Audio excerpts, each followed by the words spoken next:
Bien, compañeros, vamos a seguir con nuestra clase. Eh, Ahora vamos a ver lo que es el reenvío en segundo grado. ¿Sí? Vimos el día de ayer lo que era el reenvío simple y el reenvío, la remisión simple, el reenvío en primer grado, el reenvío simple o reenvío de retorno, que tiene esos tres nombres, puede ser conocido con esos tres nombres. Y hoy vamos a ver el reenvío en segundo grado. ¿Sí? Dice, un supuesto más.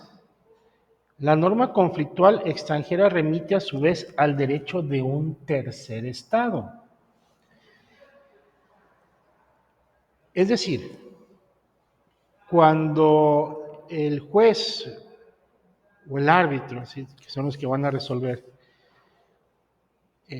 consulta su norma de conflicto y éste la remite al derecho extranjero.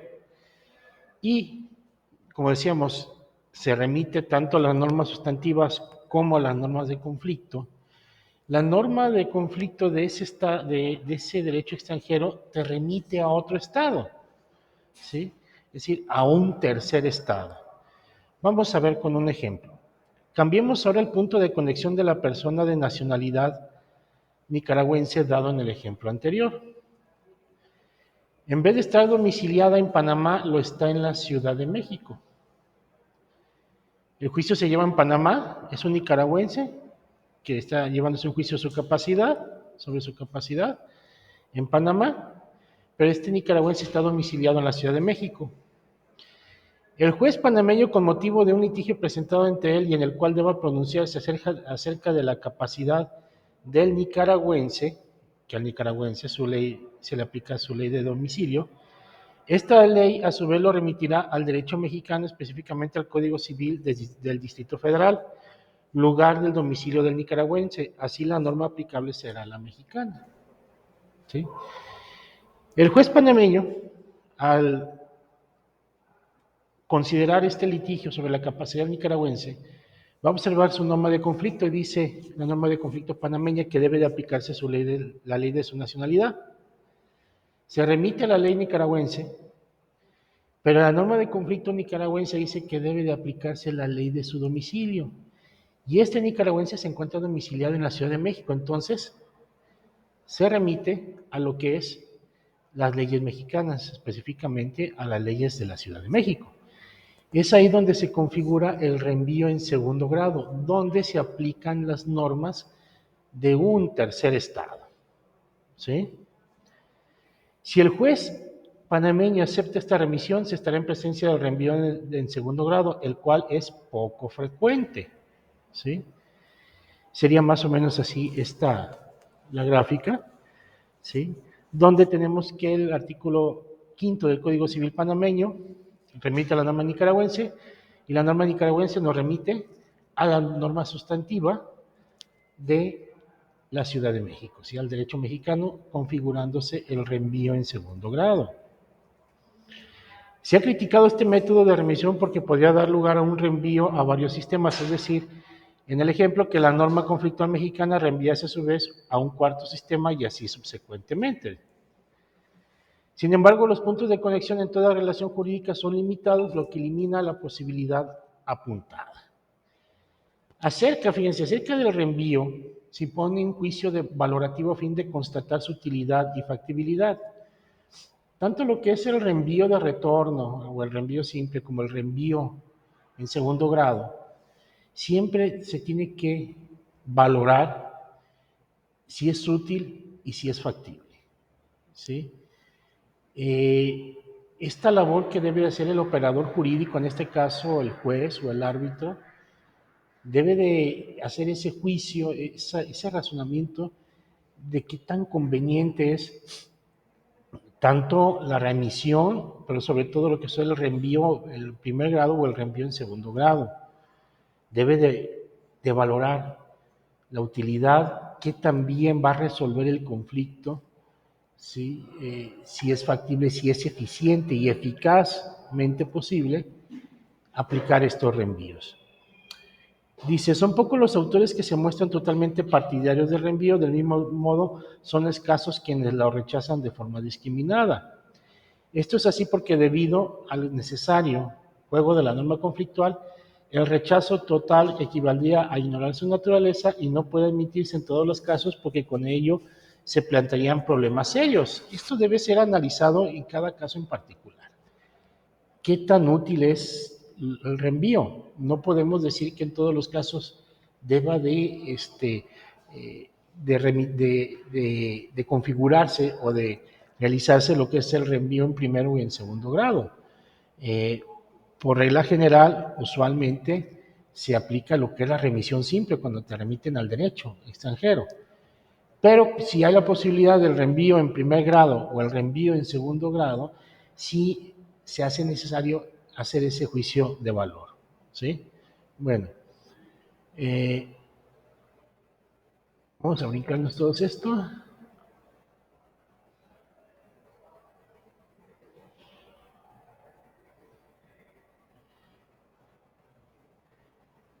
Vamos a ver, por ejemplo, eh, lo que dice nuestro artículo 14 del Código Civil Federal en relación al reenvío. ¿Sí? Dice, se aplicará el derecho sustantivo extranjero, salvo cuando, dadas las especiales circunstancias del caso, deban tomarse en cuenta con carácter excepcional las normas del conflicto de ese derecho que hagan aplicables las normas sustantivas mexicanas o de un tercer estado. Nuestro propio Código Civil Federal, al tratar lo que es la aplicación del derecho extranjero, es decir, la remisión, ¿sí? Toma con mucho cuidado lo que es el reenvío en primer grado y el reenvío en segundo grado, ¿sí?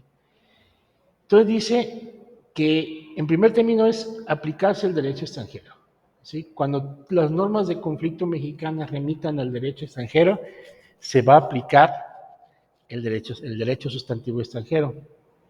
Pero dice, salvo cuando, dadas las especiales circunstancias del caso, ¿sí? O sea, en el caso en específico, que las circunstancias de hecho y de derecho de ese caso que se está analizando, ¿sí?, puedan ayudar a resolver el conflicto, ¿sí?, se puede proceder a aplicar esta figura del reenvío de retorno o del reenvío en segundo grado.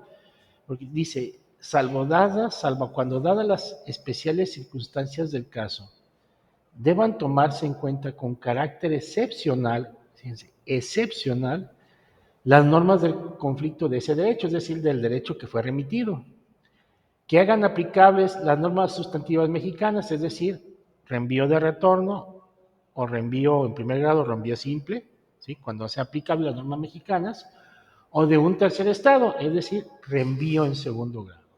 Tanto el reenvío en primer grado y el reenvío en segundo grado deben ser aplicados con carácter excepcional, ¿sí? Sería más factible que primero es la remisión simple, que te remite el derecho extranjero, pero salvo las circunstancias especiales del caso, debe y que puedan aplicarse de carácter excepcional el reenvío de retorno para hacer aplicables las normas mexicanas o el reenvío en segundo grado para hacer aplicables las normas de un tercer estado. Pero esto siempre con carácter excepcional, ¿sí? Y que desde luego, como decía Leonel Pérez Nieto, hacer un juicio de valor acerca de su utilidad, su factibilidad y la eficacia para resolver el conflicto, ¿sí? Bien. Dice, el principio general es que se aplica el derecho sustantivo para evitar esta forma de reenvío. Sin embargo, la disposición reconoce que en los casos excepcionales sean aplicadas las normas de conflicto extranjeras, pero de manera limitada en cuanto a sus efectos. Siempre que la designación del derecho aplicable haga a su vez sea limitada a las normas mexicanas o bien a un reenvío en segundo grado, que es a las normas de un tercer grado. Bien, no sé si quedó claro lo del reenvío en segundo grado. ¿Sí? Bueno, vamos a ver lo que es la cuestión previa. La cuestión previa también es excepcional.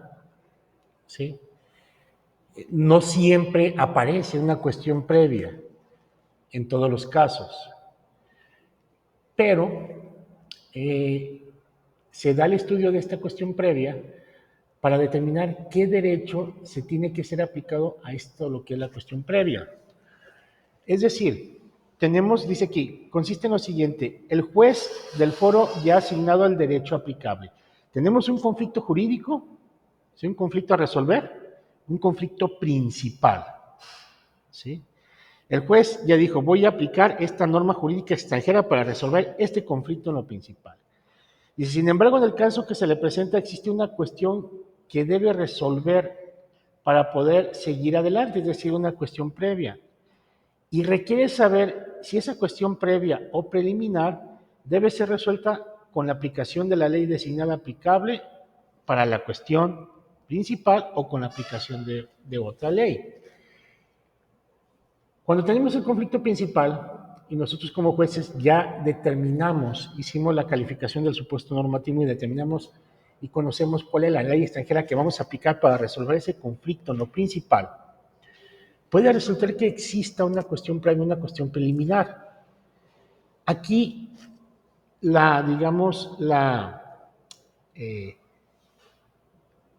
el problema a plantear o a dilucidar es si el derecho que se ha designado aplicable para resolver la cuestión principal se debe de aplicar también para resolver la cuestión previa o preliminar o cuestión incidental, ¿sí?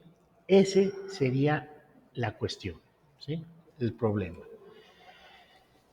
Dice, conforme al artículo 1012 del Código Civil Colombiano de 1942, la sucesión en los bienes de una persona se abre en el momento de su muerte en su último domicilio, salvo los casos expresamente exceptuados. La sucesión se regula por la ley del domicilio en que se abre, salvo excepciones legales. Supóngase que una persona fallece mientras está domiciliada en México y deja en Colombia bienes inmuebles. Ante el juez colombiano, un hijo adoptivo del ahora difunto demanda la apertura de la sucesión y aquel, con base en el artículo 1012, determina como derecho aplicable a la sucesión el derecho mexicano, ley de domicilio del difunto. Hasta aquí se está en presencia de una remisión simple que le ha permitido saber al juez colombiano cuál es el derecho aplicable. Pero supóngase que un pariente colateral del difunto o un descendiente impugna ante el propio juez la validez de la adopción realizada en un tercer país y como consecuencia el derecho del hijo adoptivo a reclamar la herencia. Entonces surge una situación diferente que plantea una serie de interrogantes que el juez colombiano debe resolver antes de seguir adelante. Deberá volver a consultar su propia norma de conflicto para saber cuál es el derecho aplicable a la cuestión principal, que es la sucesión, y determinar cuál es el derecho que debe regir a la adopción, es decir, si va a ser la misma que va a aplicar a la sucesión u otra ley, ¿sí? En estos términos se plantea el problema de la cuestión previa o cuestión preliminar, la cual, como su nombre lo indica, surge y debe ser resuelta con motivo de una cuestión principal. La cuestión previa como problema específico del derecho conflictual surge en el momento de la aplicación de una ley material extranjera a una cuestión de derecho llamada principal, cuestionada o dependiente, que a su vez produce otra cuestión prejudicial, incidental o condicionante, a la que se encuentra ligada por un vínculo de subordinación lógica jurídica. Cuando tenemos una cuestión principal y surge una cuestión previa, preliminar o incidental, hay un vínculo, ¿sí? En donde se supone que hay una subordinación en cuanto a de la cuestión previa hacia la cuestión principal. Pero este vínculo, ¿sí? Es lo que en un momento dado puede determinar que un juez diga, voy a aplicar el mismo derecho que ya designé para resolver la cuestión principal y ese mismo derecho lo voy a aplicar para resolver la cuestión incidental, ¿sí? Es ese vínculo que hace esa subordinación que algunas personas más bien que algunos juristas piensen que deba de aplicarse el derecho que se designó aplicable para resolver la cuestión principal, sea el mismo que deba aplicarse para resolver la cuestión incidental, por ese vínculo subordinado. Y no se puede avanzar a resolver la cuestión principal sin antes resolver la cuestión previa, ¿sí? Esa cuestión incidental. Surge en este momento la pregunta sobre derecho de conflictos competente para indicar la ley que ha de resolver la segunda de estas cuestiones. Derecho de conflicto del foro o derecho de conflicto del ordenamiento que rige la cuestión principal, ¿sí? Se trata, por tanto, de averiguar si la cuestión principal deberá ser objeto de una conexión autónoma, es decir, según la lex formalis fori, o de una conexión subordinada, de acuerdo con la lex formalis causa, ¿sí? Cuando hablamos de esta cuestión previa y que hablamos de esa conexión, de ese vínculo, ¿sí? Aquí se trata de determinar si ese vínculo realmente es autónomo, simplemente es una cuestión procesal que te impide, que está vinculado a la cuestión principal y que te impide resolver esa cuestión principal sin antes resolver la cuestión previa, pero que no está subordinada, o si realmente sí está subordinada completamente a todo lo que se refiera en cómo se resuelve la cuestión principal. Es ese problema del vínculo, ¿sí? El que se va a resolver. Otro ejemplo. El famoso caso Panon-Canmale contra Nadidimuto Pelle, resuelto por la Corte de Casación francesa en 1931 y que se considera el inicio de la construcción de este concepto.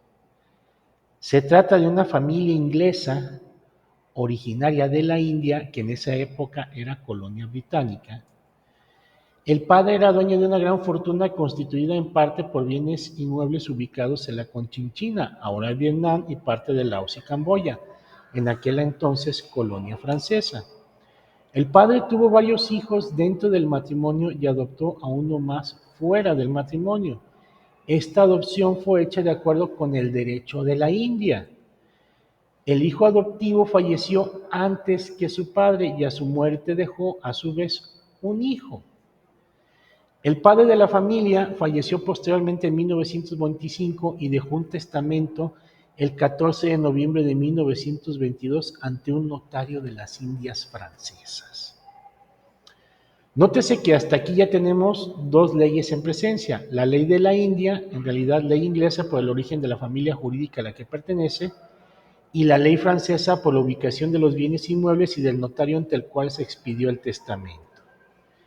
Mediante su testamento, el padre de familia desheredó al hijo de su hijo adoptivo, o sea, hacia su nieto. Este nieto, representado por su madre, la señora Panon-Canmale, impugnó el testamento. La razón de la impugnación se fundamenta en lo siguiente. De acuerdo con el derecho francés, el nieto tiene derecho a concurrir a la sucesión en calidad de heredero legitimario, ocupando el lugar de su padre ya fallecido. El Tribunal de Saigón en 1928, la Corte de Saigón en 1929 y la Corte de Casación francesa en 1931 rechazaron la demanda de impugnación del testamento conforme a las siguientes razones. La adopción que el padre realizó de su hijo adoptivo fue válida de acuerdo con el derecho de la India, que era el derecho inglés aplicable en aquel entonces en tanto colonia inglesa. Y ese derecho permitía que un padre con hijos nacidos del matrimonio pudiese adoptar a otra persona fuera del matrimonio, porque además la ley de la India era la ley personal del adoptante y del adoptado. Sin embargo, el enfoque de los tribunales franceses fue distinto y consideraron que la ley aplicable a la cuestión principal, o sea, la sucesión, era la ley aplicable para resolver la cuestión previa, o sea, la adopción. De este modo, la ley francesa fue aplicada a la sucesión porque el testamento había sido hecho ante el notario francés y porque los bienes inmuebles se encontraban ubicados en territorio francés, antigua colonia francesa. Aplicado así el derecho francés, este derecho prohibía que una persona casada con hijos nacidos del matrimonio pudiese adoptar a otra persona fuera del matrimonio, y en consecuencia la Corte francesa decidió que el nieto no tenía derecho a reclamar la herencia porque su padre, conforme a la ley francesa, no había tenido derecho de adoptarlo como hijo. Los tribunales franceses aplicaron el derecho francés a la sucesión y lo hicieron correctamente conforme al principio del ex recite, o sea, la aplicación de la ley es en función del lugar de la ubicación de los bienes inmuebles, y estos se encontraban en territorio francés. Sin embargo, usaron este mismo derecho francés, para resolver la cuestión previa acerca de los derechos del nieto como heredero legitimario. Dicho en estos términos, juzgaron conforme a un derecho, el derecho francés, la situación establecida en otro derecho, derecho de la India, derecho inglés, y el resultado fue anulatorio. Para evitar la desnaturalización de instituciones extranjeras, como sucedió en este caso, la tendencia moderada se ha pronunciado en favor de una cuestión autónoma de la cuestión previa, de una conexión autónoma de la cuestión previa. Y aquí entonces es donde se debe de establecer que esta tendencia de la conexión, de que no sea subordinada, sino que sea autónoma, que simplemente se trate como una cuestión meramente procesal, que te impida resolver la cuestión principal, hace que la cuestión previa sea resuelta, ¿sí?, conforme a la ley de su creación, es decir, aplicando los mismos principios de la escuela de calificación ex causa, para, una vez considerando esa conexión como autónoma, tratarlo como un caso específico en donde tenemos que aplicar de nueva cuenta lo que es la norma de conflicto y el supuesto de calificación del supuesto normativo, ¿sí?, para determinar cuál es el derecho que se debe de aplicar para resolver esta cuestión previa.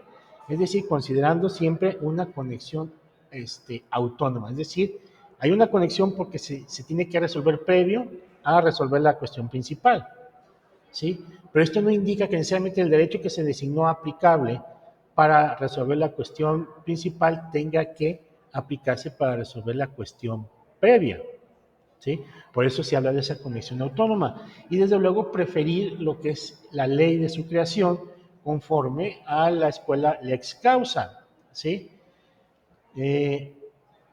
Nuestro Código Civil Federal, en el artículo 14, fracción cuarta, dice: se puede ver claramente que se deja en libertad al juez en el sentido de no se debe resolver necesariamente la cuestión previa con la aplicación de la ley que rige la cuestión principal, o sea que la disposición comentada posibilita una conexión autónoma que consiste en que, determinado el derecho aplicable a la cuestión principal, este dispositivo dé acceso a la aplicación de un derecho diferente que sería el aplicable a la cuestión preliminar. Vamos a ver, porque no aparece aquí en lo que es las diapositivas, lo que es el Código Civil Federal, en el artículo 14,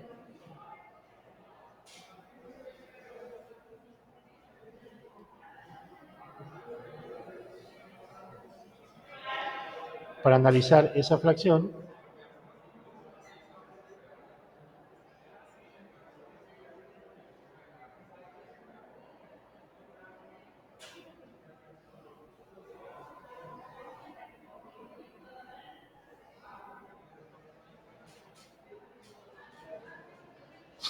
Dice el encabezado del artículo: en la aplicación del derecho extranjero se observará lo siguiente. Fracción cuarta: las cuestiones previas, preliminares o incidentales que puedan surgir con motivo de una cuestión principal no deberán resolverse necesariamente de acuerdo con el derecho que regule esta última.